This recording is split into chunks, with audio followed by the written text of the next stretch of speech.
Hello everyone, Mary Rose here at Stitch Bliss Corner. I hope your stitching is bringing you great joy today and that the back of your stitching is not bringing you any problems whatsoever. In fact, with a bit of luck, you haven't even looked at the back of your work for quite some time, except to finish off or run a needle through the back of it. And that's just how it should be as far as I am concerned. Now, the reason that I'm doing this video today is because of Yany at Yany Stitching. Now, a lot of people know her through Flosstube and have great regard for her and have a special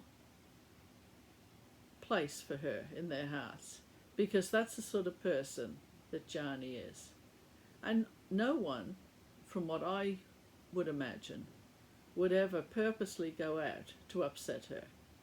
And yet there are people that do upset her because they look at the back of her work and, you know, either that they might not say anything, but they have that look in their eye that disturbs her. So I thought that I would try and shed a bit of light on this looking at the back of work business. Now, we know in human nature that people do like to look into things or look at things, look at the back. I mean, quite often, you only have to look at someone in a shop. They'll pick something up. It can be a watch or a camera or an orange or a banana or whatever. And the first thing they do, they pick it up and they look at the back of it. It's just human nature to do that. Or if there's a box, you know, a basket or something like that with the lid on, you lift it up to see what's in there. And I should imagine for a certain number of people that if they look inside something and there's a lining in there or whatever, they look at the lining to see if the lining is done professionally or if it's, you know, hasn't been done professionally. And probably most of those people have put the lid down again and think, well, you know, that was a good job or that was a bad job. And they wouldn't think any more of it. You know, it's not like it sinks into their subconscious and they're thinking about it all day long. Oh, that lining, you know. But it hasn't always been that way. And I think that's what I'm trying to get round to here. Because when I'd seen Yany's video,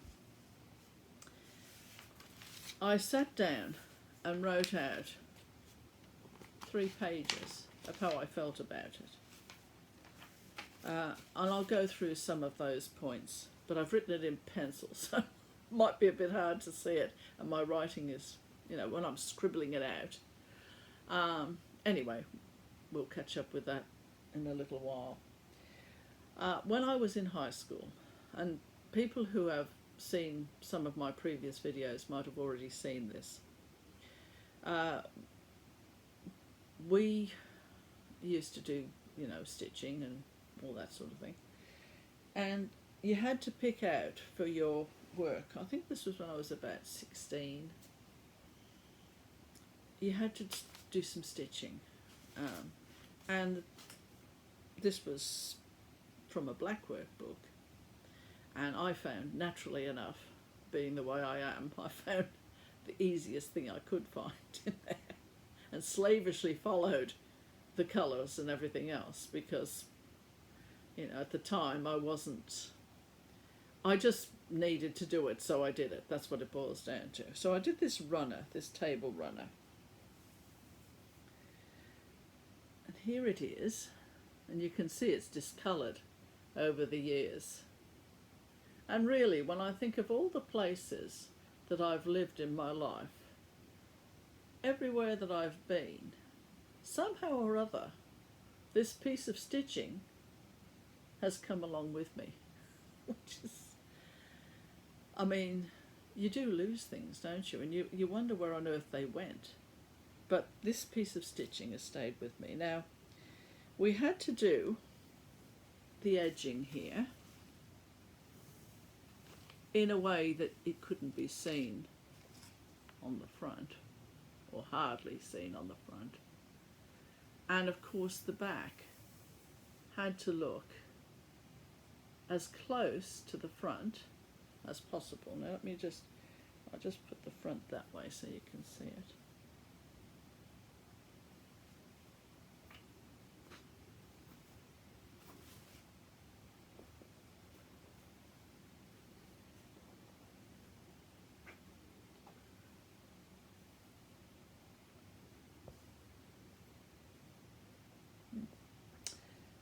Right, so there's the front. Oh gosh, this is harder to do than I thought it would be. I'll just hold it at the top here.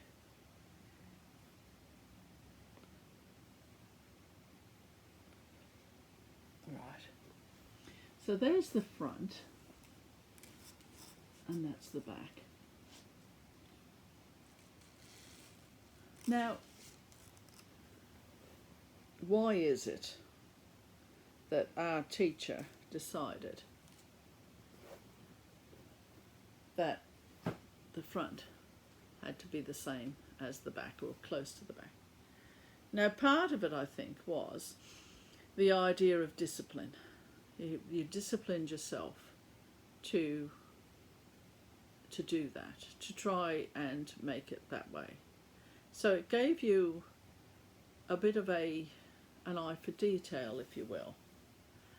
The other thing is, of course, this was a table runner.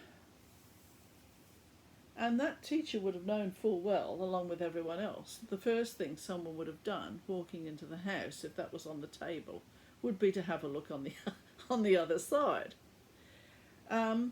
So it became a matter of pride for a lot of women who were stitchers to differentiate their work by what the back looked like, because there were competitive people who it meant something to them, and so they would do that. Now, that the pressure would be on themselves to create a piece of stitchery that looked as good on the back as it did on the front, and that was often, well, I don't know that it was actually because the person stitching wanted to do it that way, or whether the person stitching had that sense of pride that overruled their initial reticence to be trying to keep it neat on the back. You know, I mean, there would be certain people that their pride would make them do it.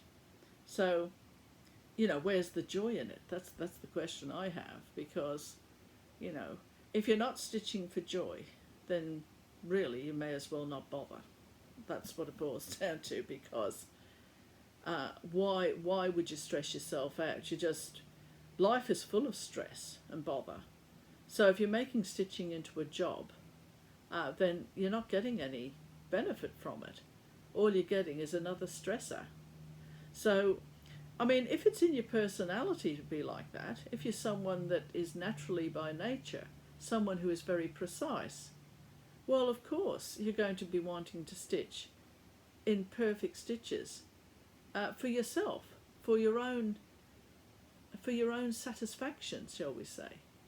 But there's absolutely no benefit whatsoever to be sitting there stitching and thinking, oh, the back of this, you know, what if you know, somebody down the road comes in and has a look at the back, you know, life as we have it will come to a grinding halt.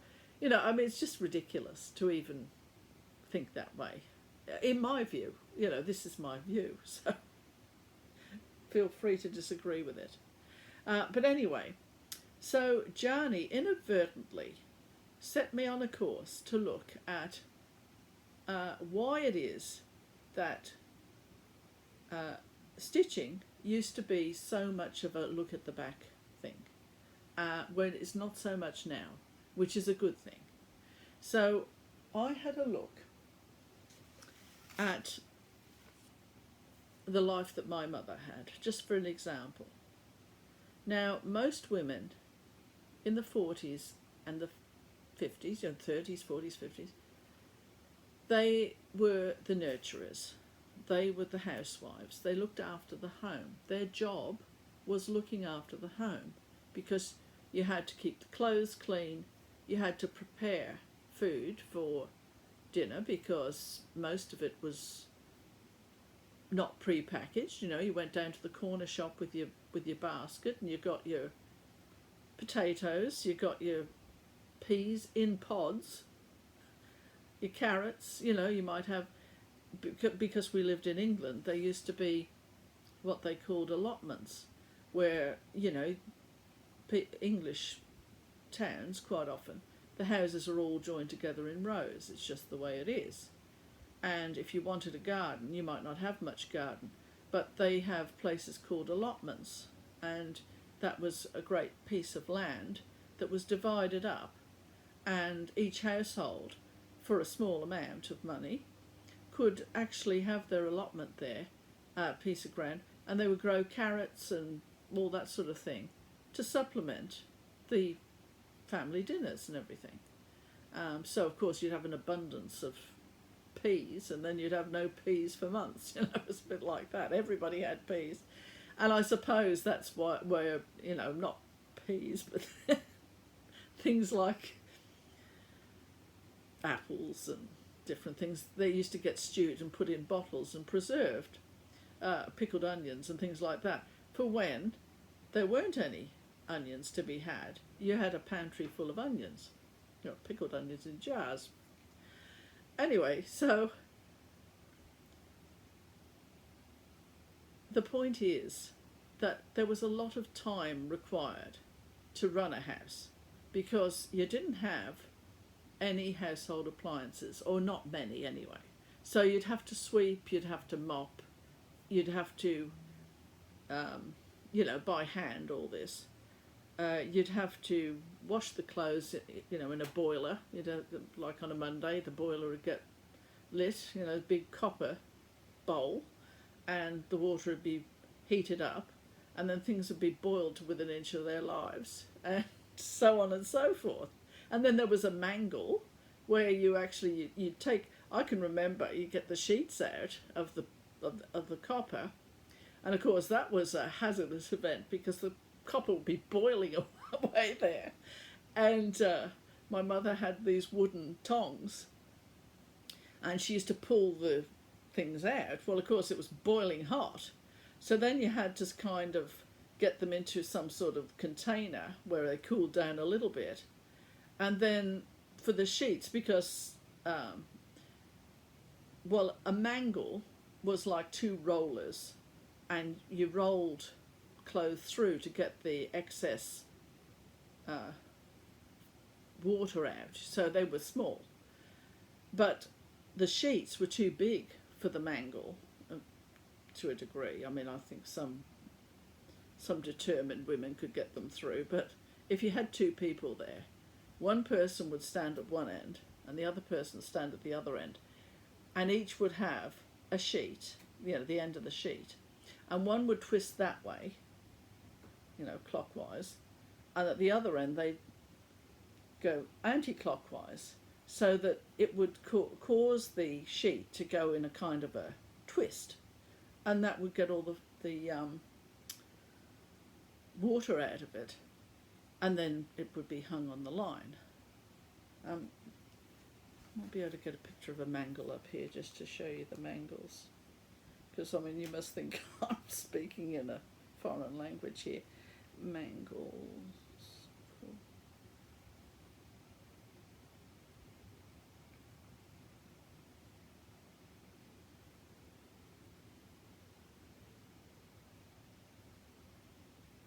Let's see, there's one. See there. And the clothes used to go through there. You'd have to wind it, and the clothes would go through, and the fluid, you know, the liquid would just drop down. So that was quite a, I mean, that was a household appliance. I mean, someone had actually invented that to make washing day easier. Anyway, so you had the washing, you had the getting the food ready for the table, you had the cleaning of the house, And so women in the street, you'd have a kind of a competitive group of women because most of them were at home then. So, women used to get out and scrub their front doorsteps so that they would be the cleanest in the street. And I can remember my mother, because we had a double-storey house, she used to actually, you have the windowsill on the upper window with the little sill there, and she used to sit on that sill with her back to the street, 2 stories up, cleaning the window from the outside, because they had sash windows, so you could pull the sash down, clean the window and put the window back up, and then do the bottom one, and then go back in, slide back into the house, because it was a matter of pride. You were the housewife. Your house was your work. So therefore, you kept your house to the highest standard that you could, if you were that way inclined. Now, my mother was relatively proud of her house, but she wasn't over the top. But some women were. And, they'd actually wear white gloves and go to people's houses and quietly just check the top of the furniture, the high ones, dresses or whatever, to see if the house was being cleaned properly. If there was any dust on there, you weren't doing your job. You weren't doing it properly. And so then there were competitions in people's heads, probably, about who made the best apple pie, who shone her furniture the best, and who stitched the best. But was the back of her work as good as Mrs. Smith down the road, or was her embroidery, did it sit up as nicely, was it all this sort of knitting, crocheting, quilting, anything?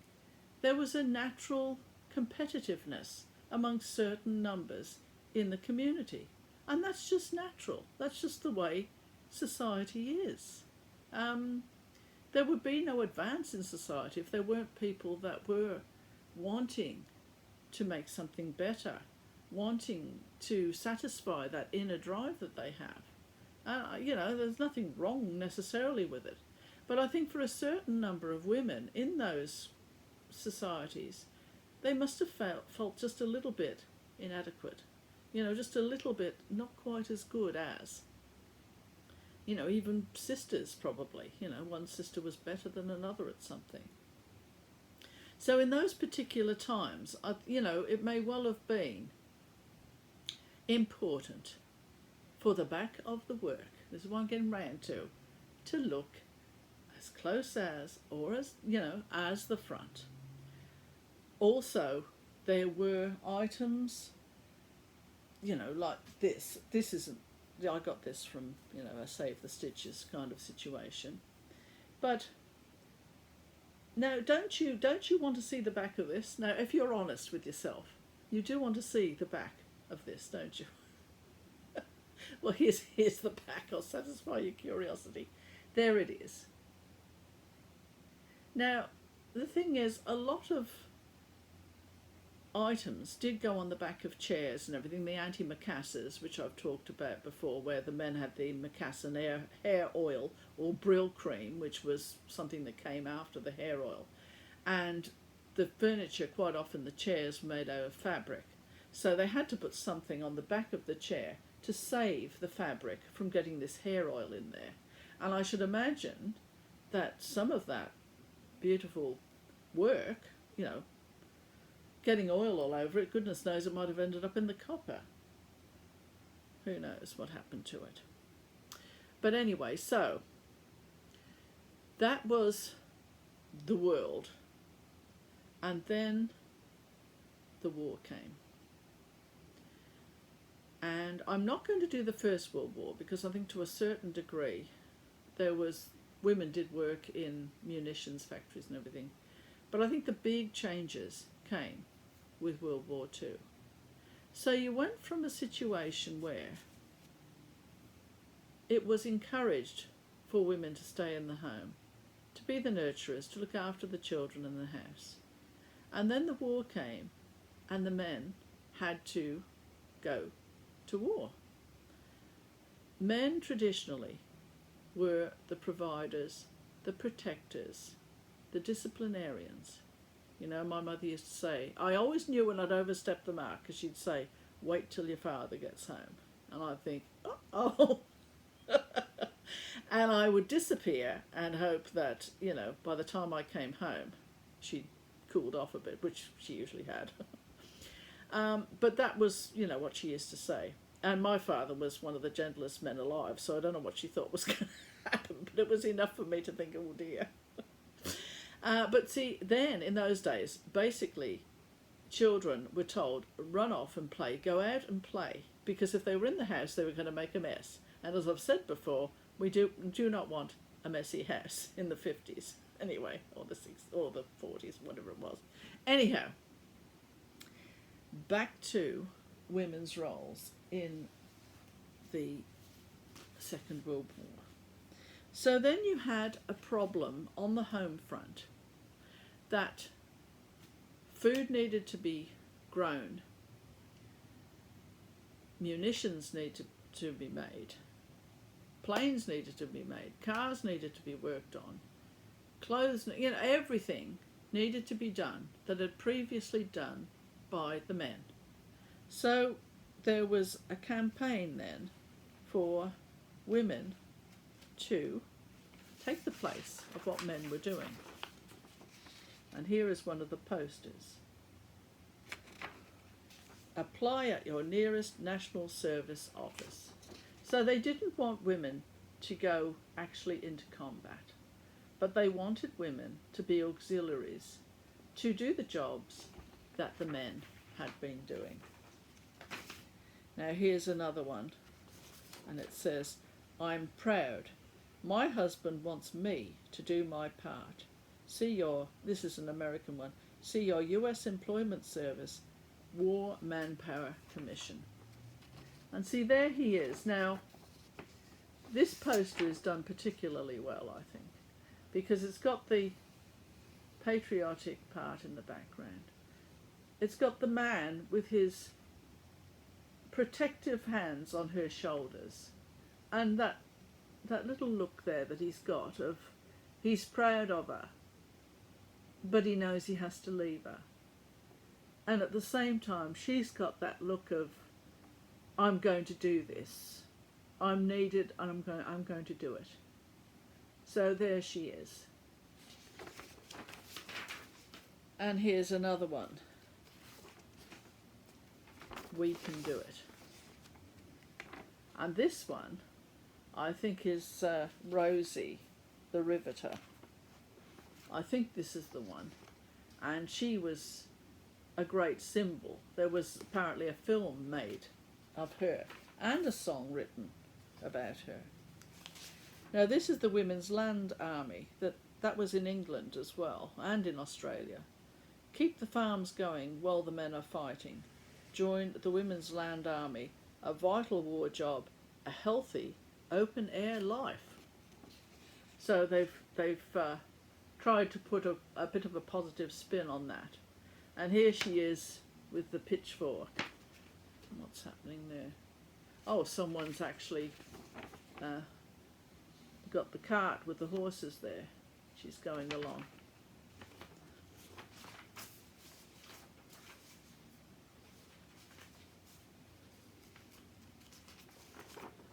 Good work, sister. We never figured you could do a man-sized job. America's women have met the test. And here he is.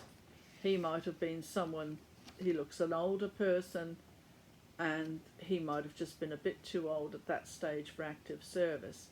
And they did need people to tell the women what they needed to do and everything. And that's another excellent example of what was going on at the time.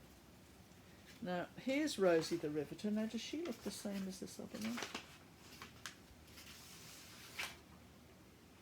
one? I don't know if she's the same one, but highly symbolic anyway, of the can-do attitude. Here we have here. Women working on the home front in World War II. Rosie the Riveter.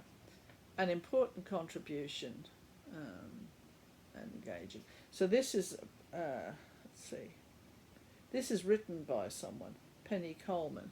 So it's just a book about Rosie. But there were a few Rosies, there weren't just one. You know, it depended on what country you were in and all that sort of thing. Because of course the rivets needed to go into the planes. And there is a quote I've got here that I might mention later. And she said about the excitement when she worked in a factory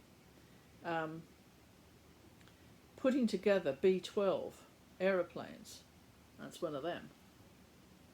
And she said she was just, that had this great sense of triumph. This was called the Flying Fortress, of putting together, or helping to put together, the kind of machinery that was required, the you know, the aeroplanes and the various pieces of equipment required for the men. And then we have here a line of people. We have some nurses and some auxiliaries and of actual people, not a poster. These were actual people that did engage in the auxiliary services. She looks as though she could be on the land army, for example. And then of nurses. And of course, there were nurses that did do active duty. In Australia anyway, there were some that went to New Guinea and some others that were killed on a beach. Anyway, you know, they gave their lives for their country. Do the job he left behind. Apply US Employment Service. We did it. Women in the weather service during World War II. And they obviously used to watch the weather, probably for planes landing and all that sort of thing. Now this one, do the job he left behind. And so she's got a drill there. And there's a few more here. Women working on a car or a jeep.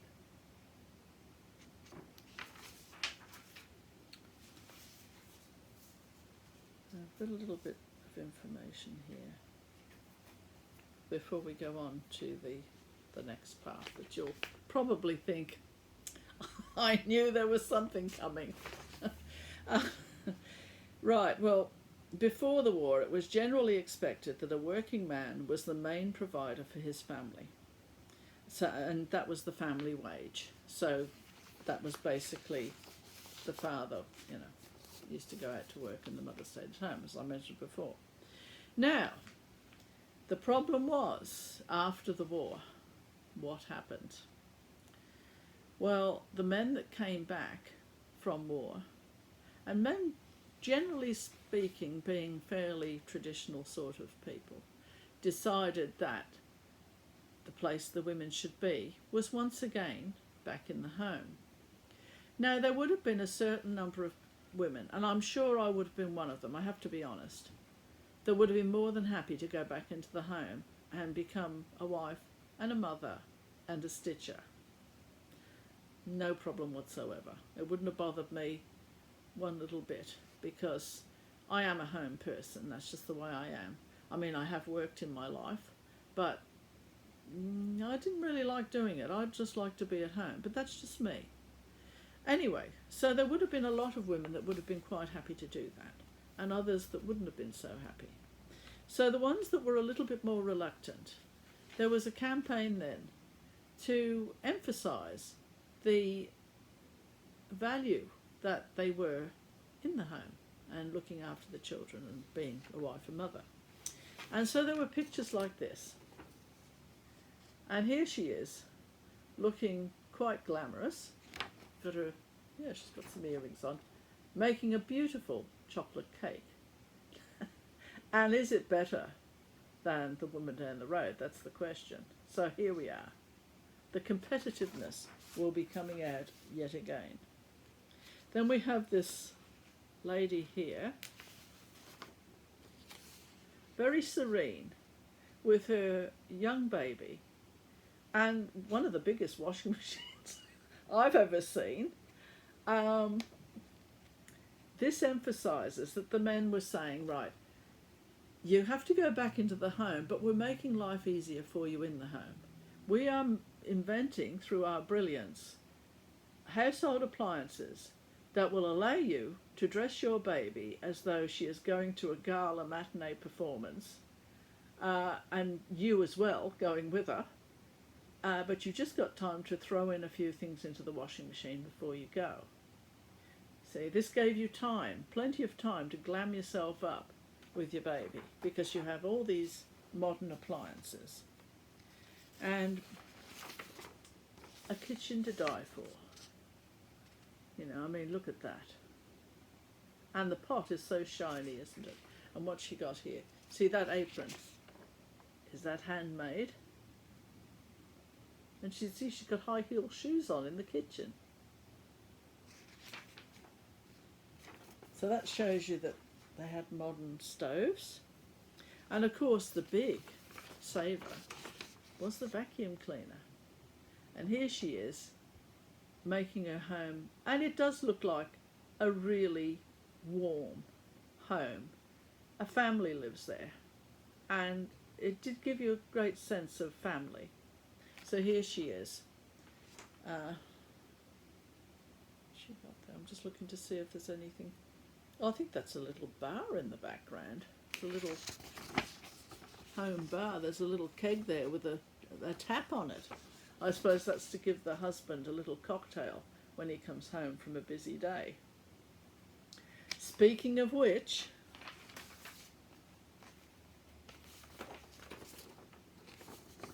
there he is.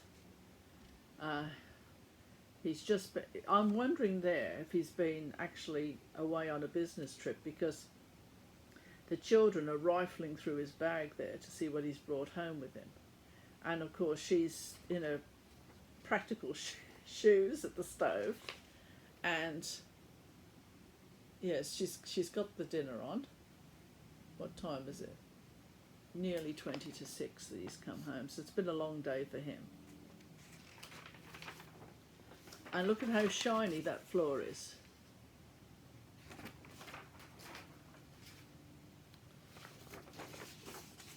And the family dinner. This was, well, generally speaking, I suppose grace was said, and everyone would talk about what had happened in their day. That was the big communication time for the day. And here she is putting the turkey. This might have been a Christmas dinner, because oh yes, look, you've got the Christmas things there. She's putting the turkey in front of him. Why is she doing that? Because he's going to carve the turkey. Because he's the head of the house. He's the provider. And he is going to be doing that. And they've got all the other things on the table to add to it afterwards. You know, you can put your potatoes and all the rest of it. So that was the requirement after the war for men to take the jobs back from a lot of, not all of them, of course there were clerical jobs and all that women fitted into, that they were happy to do those jobs and so on and so forth. But generally speaking, there weren't a lot of women mechanics and all that sort of thing in the 60s and 70s. But, you know, I suppose you could say the lid was off Pandora's box, and women were not going to, the ones that didn't want to do it were not going to be just in the home and nowhere else. They wanted their own identity, they wanted their own work, and they wanted their independence to a degree. But, you know, there are disadvantages a little bit for that, but that's freedom.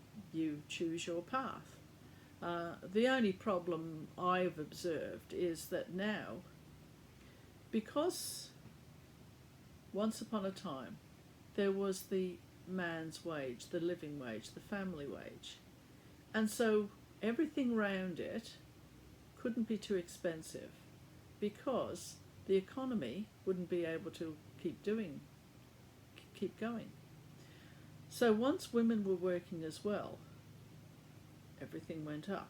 The price of houses went up, food, everything, because business, the business world, the world of enterprise, they were canny enough to know, they can pay more for things, because there's two incomes coming into the house now. And so the cost of living went up and up and up and up, and keeps on going up because they keep burdening. They know. So now women, ones that do want to be at home, do want to look after their children, are happy to be at home. They don't have a choice. They have to go to work now because everything's gone up to accommodate the fact that every household is supposed to be a double income household now. And that's one of the disadvantages, because there are plenty of women, and it's not something to be ashamed of in any way, shape or form. They want to bring up their children. They don't want to put them in kindergartens and creches and all this sort of thing, but they have no choice now. And I think that's one of the downsides of women getting out of the home. Fine for women who want to do that, who want careers, and that's great.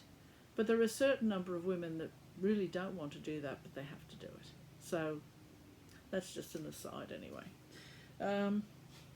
Okay, so I'm just going to go through the scribble that I wrote down after Yany's experience with these back shamers, or whatever you want to call them, to see if there's anything else that I wanted to say to you about it.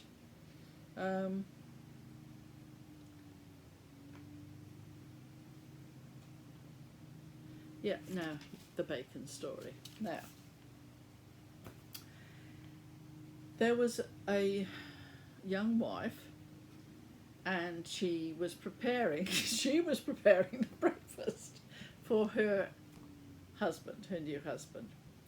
Anyway, so he looked at his breakfast and he said, "Why is this bacon cut square?"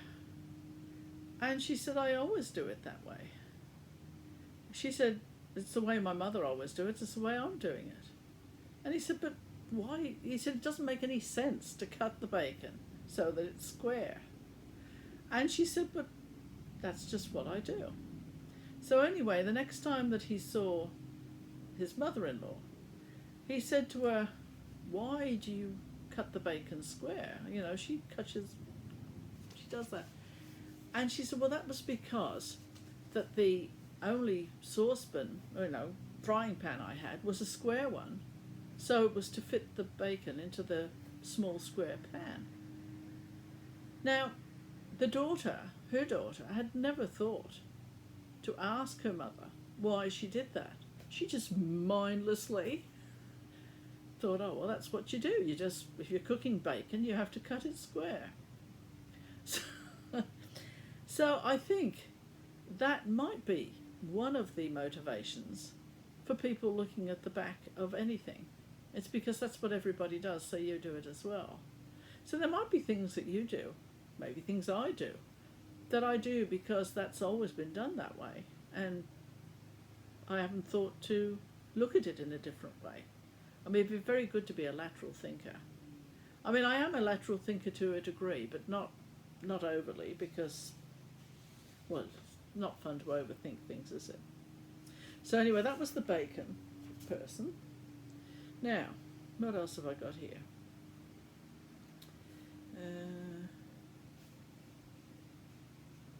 Yes, most of this I've just talked about, so I'm just going through to make sure there's nothing else there.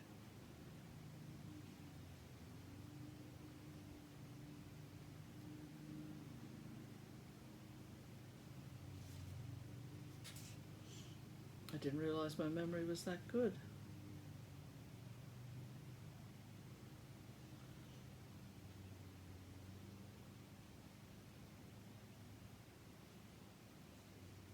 Yes, well, see, that's the other thing. There was a rivalry with the men as well in neighbourhoods, because the fishing story, you always know that, oh, how big was the fish that you caught? Oh, it was that big, And so you'd be tempted to say, well, actually mine was that big. Whatever size their fish was, his fish was going to be that little bit bigger. And, the carpentry around the house and things, shelves being put up and things like that. There would have been, and their cars, men can be very competitive about their cars. So, it's not like it's only women that have this competitive streak in them. It's just human nature. It just takes a different form. Right, was there anything else here? Oh, there was just this little bit here that I found out about, I mowed the lawn yesterday, and everybody's out with their mowers. There you are. I rest my case. Everyone's out now mowing their lawns today. Oh dear. Anyway, let's see. Now, oh yes, just a little topping here about during the war. Many women took 2 jobs during the war.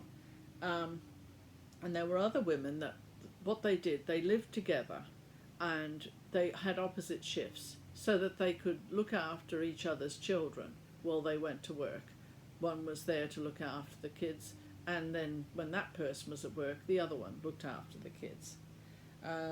And maybe that was one of the motivations too. Once they'd sort of had that time together. See, that is a problem, I think, and I think it's probably a problem for women whose husbands are in the Navy, or men whose wives are in the Navy for that matter these days, that they get into a pattern with the children of that other adult not being there, and life goes on. And then when someone is away for a long period of time, whether it's the Navy or the Air Force or the Army or men working away in mines or whatever it might be, if one adult is left with the children and they get into this kind of a routine, when the man comes back or the woman comes back, there's that time of readjustment again where it's very difficult to do that for certain families. And then you get back into the habit of having them round, and then they're gone again. So, this is all very challenging. And of course it would have been challenging then, because the man would be away fighting and he'd come home for a couple of weeks and then he'd be gone again, or whatever it may be. So modern life has a lot of challenges and adjustments to it. And it was no different in those days. Every era has a distinct set of problems to it. In the book, A Mouthful of Rivets, Vichristino Vrooman, I'll link that below anyway, put the details below, shares about the time when she decided to do her bit to become a riveter. She got a job building B-17s, that's the picture I showed you before, on an assembly line. She said the biggest thrill, I can't tell you, was when the B-17s rolled off the assembly line. You can't believe the feeling we had. We did it. Once women accepted the challenge of the workforce, they continued to make strong advances towards equal rights. So, summing up, what have we got here? Oh no, what happened to my equation? Here we are. I'll just show I'll show you my equation with Scout. I thought he would be a perfect example. Now I am making advances with him. I've got, I've just got to do the sky now. But anyway, so that's not really. I just wanted to show you the back of him.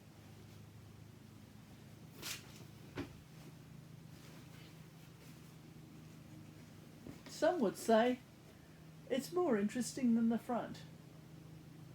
It's visceral and organic and everything. But anyway, that's the back of it.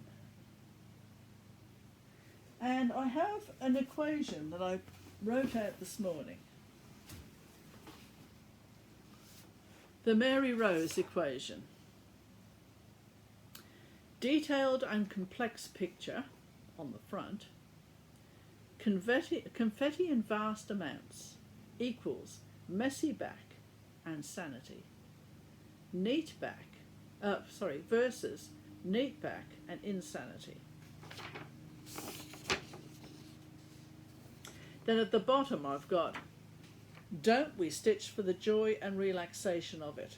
What is the point of turning it into another stressor? Why? I'll just leave it a second longer. In days gone by, there wasn't the technology to put together the pictures that are now being made into cross stitches. Now, as you could see from the back of Scout, the more confetti there is, the messier it's going to be. And unless you want to be stitching for 20 years, one piece, you're going to have to look at just not looking, just having it messy and not even thinking about it. In times gone by, generally speaking, stitching was a lot more simple in its design, put it that way. Anything that was more difficult to do tended to be a woven thing. It used to be made into, not, they call things tapestry, but they're not, tapestry, the traditional tapestry is actually a woven thing. It's just been, that word's been used for other embroidery, other stitching, but, if something was considered to be too intricate, it was woven rather than stitched.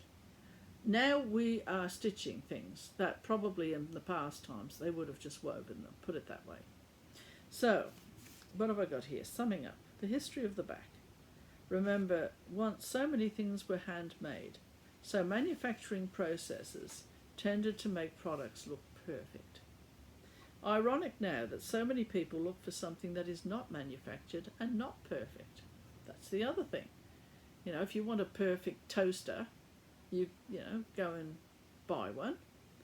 But if you want imperfect toast, you just get an open fire, stick a piece of bread on a fork, and hold it in front of the fire. And it might not be a perfect piece of toast, but I bet it tastes nice. Melt the butter on there. So, what else have I got here? Designs are getting so complex, such as Haid's, where stitching of pieces for the goal of looking as close to the picture as possible. And then I did my little equation about the sanity part. So in conclusion, and this is especially for you, Yany, you wonderful person, you're a wife, you're a mother, and you are an outstanding stitcher, and you work as well. You're an inspiration to many of us with your pieces. You're warm, you're kind, you have empathy, and so many of us benefit from your experiences with your stitching and showing us. And you stitch with me. Somebody said, and I thought this was just so good, that Yany was doing a video, Stitch With Me, of her death by cross stitch. And this person said it was mesmerising. And it is mesmerising. I mean, she's a hazard as far as if you're stitching, because you have to watch. She's just remarkable with her stitching. So be proud of your contribution, Yany, to the Flosstube community and beyond. And the back of your work, or anyone else's, is irrelevant. And their opinion of it is irrelevant. You'll be happy with it, and all will be well. because that's the way it is, as far as Mary Rose at Stitch Bliss Corner is concerned. So if you have any critics, Yany, just send them my way and I will deal with them. All right. So until next time, all the best to you, and I will catch you again at Stitch Bliss Corner. Bye for now.